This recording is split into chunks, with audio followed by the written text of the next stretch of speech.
Alors, parmi les voix qui portent dans les cortèges, il y a celle de Nicolas Dupont-Aignan avec Debout la France.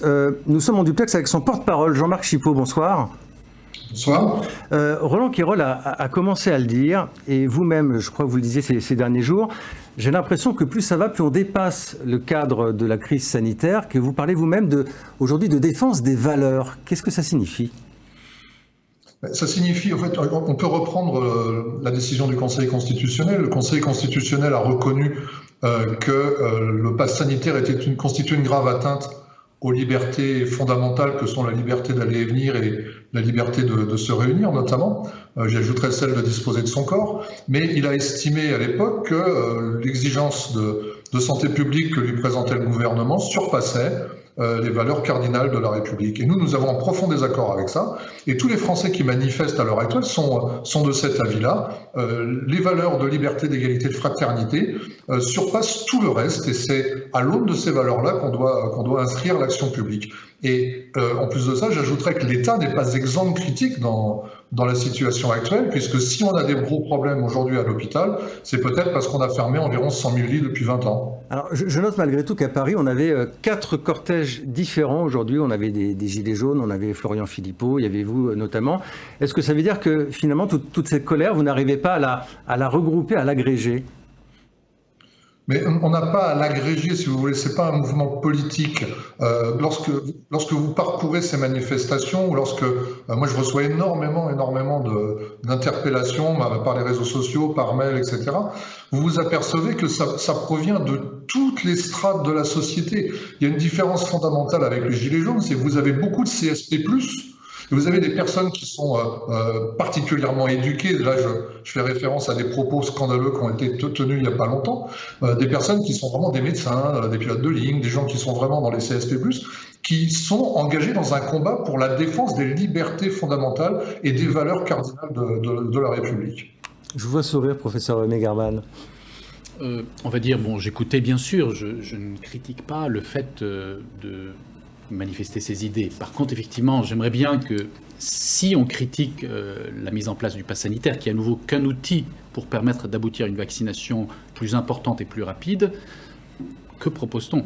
Que faire ? Parce qu'en fait, à nouveau, le problème, en fait, c'est l'urgence de la vaccination. C'est ça le point. Évidemment, s'il n'y avait pas le mot urgence, évidemment, le pass sanitaire n'aurait aucune raison d'exister. On pourrait faire des discussions, des forums, des webinars, des cours, sans aucun problème. Mais il y a le mot urgence et il faut être vacciné le plus nombreux possible avant la mi-septembre.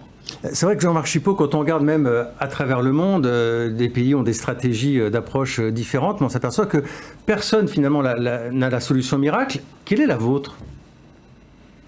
Si j'avais la solution miracle, cher monsieur, je serais sur votre plateau et je ferais des conférences de presse à tout bout de champ. La crise est protéiforme, la réponse est nécessairement protéiforme. La vaccination, ça fait partie effectivement du panel, de l'éventail de solutions que l'on a à l'heure actuelle à notre disposition. Mais la vaccination, ça s'adresse aux personnes qui sont à risque.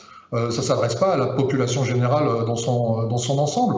Elle ne bloque pas la transmission, elle peut la freiner dans une certaine mesure, des mesures qui varient selon les pays, selon les variants, mais elle ne la bloque pas. Donc on est obligé de la sortir d'autres mesures. Vous parliez tout à l'heure dans votre journal des personnes de plus de 65 ans auxquelles on se prépare à administrer une 3e dose.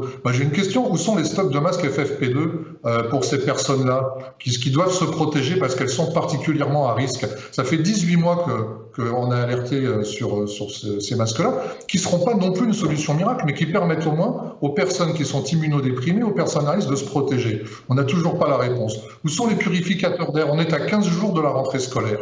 Où sont les purificateurs d'air? Je regardais il y a encore quelques heures les vidéos de votre leader Nicolas Dupont-Aignan. Alors j'ai noté les mots-clés: totalitarisme, censure, ségrégation, autoritarisme, dictature.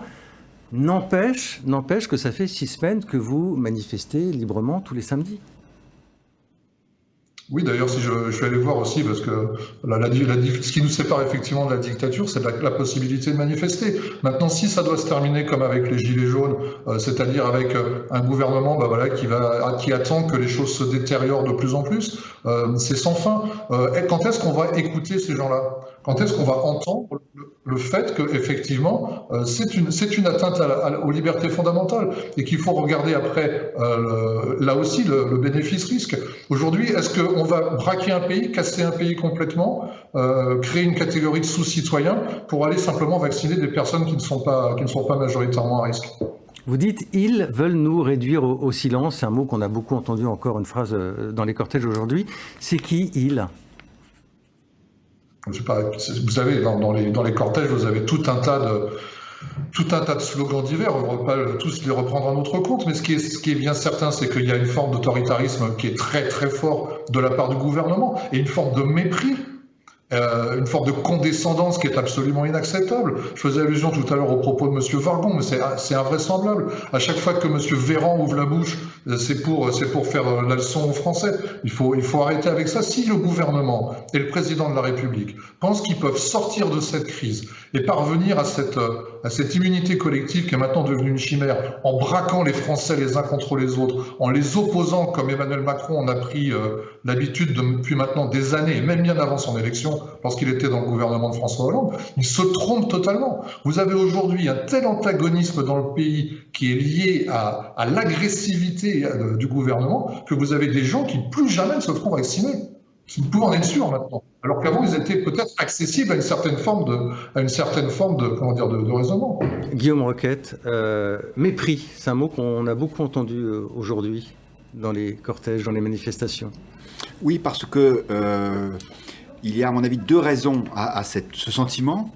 La première raison, qui peut être comprise, c'est que les manifestants, qui pour leur grande majorité ne se considèrent pas comme des extrémistes, et encore moins comme des antisémites, même s'il y a eu des dérapages, ces gens-là se sentent mal compris, ils se sentent effectivement méprisés. Mais ça, je dirais que c'est juste l'écume des choses. Le fond, c'est que le dialogue aujourd'hui, il n'est plus possible.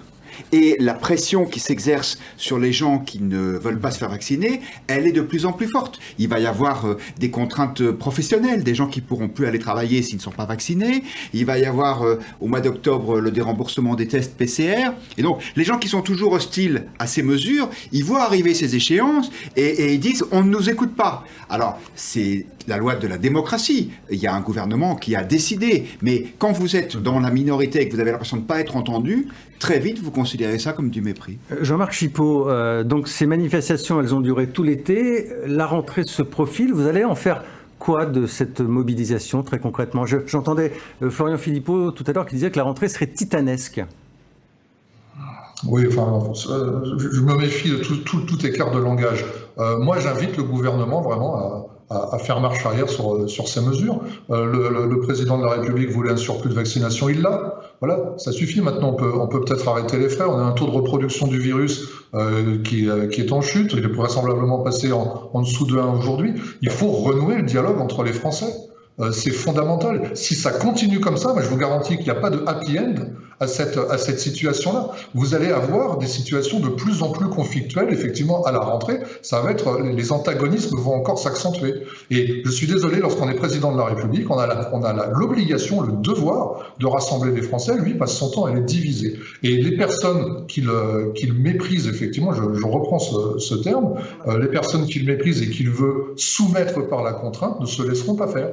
Je voudrais juste revenir sur les termes parfois très violents qui sont employés dans les manifestations. Il y a des élus qui ont été menacés, il y a des bâtiments qui ont été dégradés. Est-ce que parfois, dans le discours un peu excessif qu'on entend, est-ce que vous estimez que vous avez une part de responsabilité dans ce climat de tension actuellement? Non, absolument pas. Moi, ça fait un peu plus d'un mois, je suis porte-parole de Debout la France et Nicolas Dupont-Aignan. J'ai toujours appelé au calme. Nicolas Dupont-Aignan a systématiquement appelé au calme. Nous avons systématiquement dénoncé tous les excès, quels qu'ils soient, a fortiori les menaces. La personne qui antagonise le pays, la personne qui hystérise le pays, c'est Emmanuel Macron. Merci d'avoir été avec nous ce soir.